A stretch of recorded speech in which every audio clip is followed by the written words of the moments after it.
le prophète Mohammed, à lui bénédiction et salut. Au nom d'Allah, le clément, le miséricordieux. Le prophète Mohammed, à lui bénédiction et salut, était appelé par tout le monde le fidèle et l'honnête.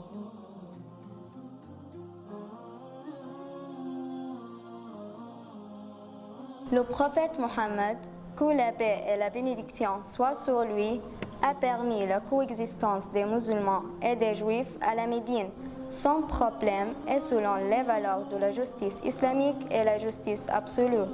La preuve en est quand les juifs de Banu Qaynuqa ont violé la charte et les a punis au seulement sans punir le reste des autres tribus juifs de la Médine, comme les juifs de Banu Nadir et Banu Qurayza.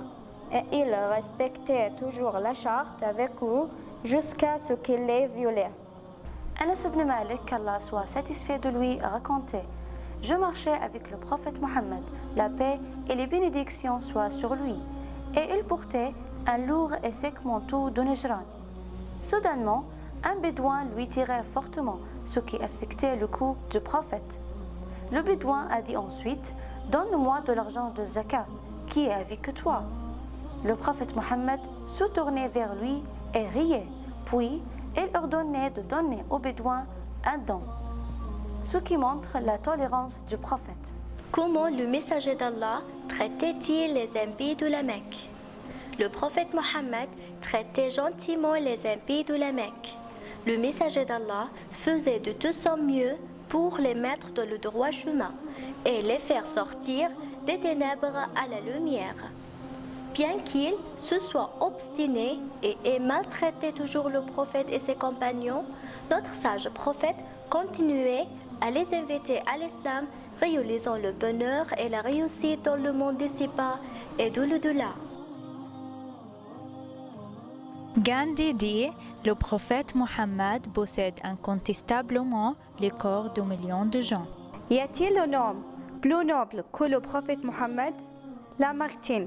Bernard Shaw dit: le monde a tellement besoin d'un homme possédant une pensée comme celle du prophète Mohammed. Tolstoï dit: la loi du prophète Mohammed va dominer le monde entier. Le prophète Mohammed est le plus glorieux qui est établi en état de justice et de tolérance.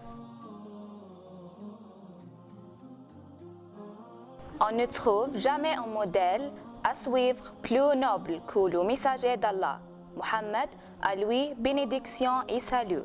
Il était un bon exemple de bonnes qualités morales.